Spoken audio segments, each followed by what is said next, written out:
Hey everybody, how's it going? Well, the other night when I came up here, it's been exactly 2 weeks since I came up. I came up last week and shot some footage, which I accidentally deleted, so I'm back up here today. Anyway, I failed to mention why the grinding train grinds, what it does, and why it's needed. So we'll start with some rail up here. I am at the loop right now, at the top end of it. The actual loop is back there behind me. And we'll start here with some rail that is in service. And we'll move from here down to Bakersfield to the yard where some brand new rail is and some rail that is pretty badly worn. And we'll check out both kinds. The rail up here, some of it's pretty worn, some of it isn't. But we'll take a look at it and I'll explain what the grinding train does.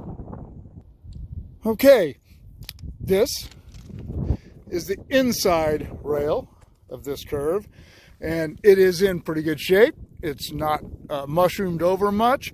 These rails will tend, the inside rails will tend to flatten out a little quicker, and they will tend to get, we call them lips. They will tend to mushroom over as the weight of the train comes through here. The wheels, the weight is pushing this way and the force of the train is pushing that way as it goes through the curve, and it will tend to cause both sides of the head of the rail to get mushrooms on them.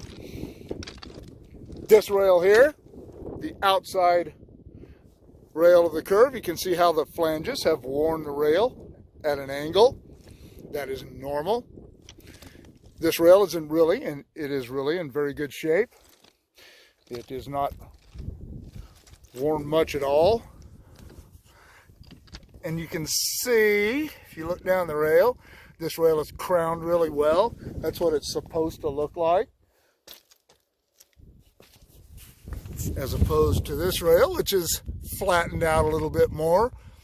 But these rails are both in pretty good shape.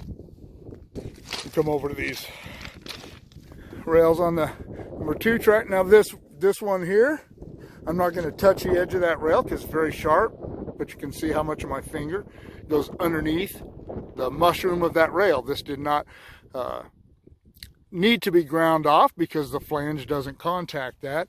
This side was ground off, and you can see the grind marks on both sides, but these ones went down a little further to the inside, and you can see this sliver right here from that being ground off. And again, you see the typical rail wear on the outside, on the inside of the rail on the outside of the curve. This rail is in pretty good shape. It's starting to get mushroomed out a little as the forces move that way. Okay, one of the other things that happens when the rail grinder comes through is it causes what we always call rail slivers. I don't know if that's the technical official name for them, but that's what we always call them. You can see them.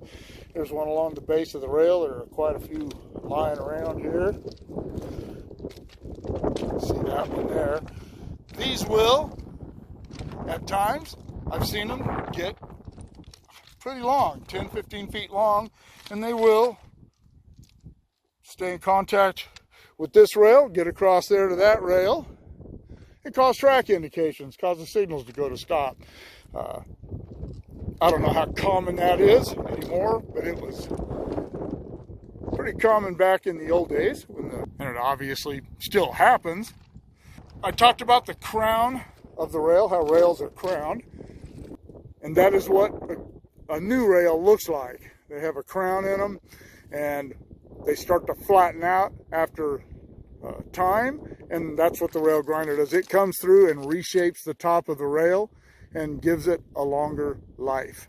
All right, let's go down to the yard in Bakersfield and look at some new rail and some pretty severely mushroomed rail from the end of the rail. Okay, we have moved down to the Bakersfield yard, and while this rail is a little rusty, there's absolutely nothing wrong with it. This is 141 pound rail. It is brand new, and you can easily see how it's crowned across the top.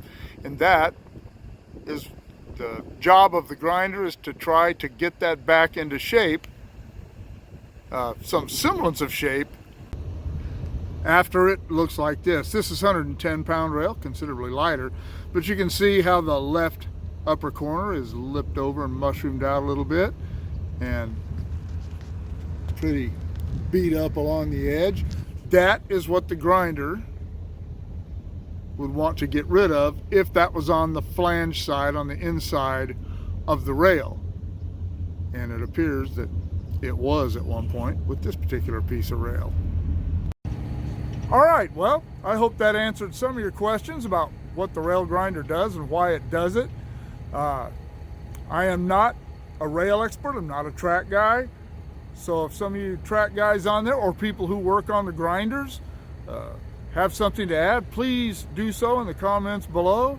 I do not mind being corrected or having things added to what I'm talking about by people who know more about it than I do. Switcher's taken off. But anyway, keep shooting me the ideas. Drop in the comments below. Shoot me an email at motorpoet59@gmail.com. Like, share, subscribe. Click on the bell if you want to be notified of future content. And we'll see you all later.